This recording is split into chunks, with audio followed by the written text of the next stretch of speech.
Ебать! Верблюд.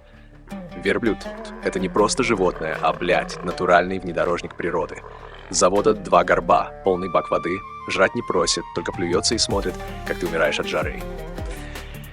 Этот уебан может не пить неделю, потому что внутри его не душа, а ебаный аквапарк из песка и переваривает вообще все. Если бы он был человеком, работал бы в маршрутке и ел доширак с гвоздями.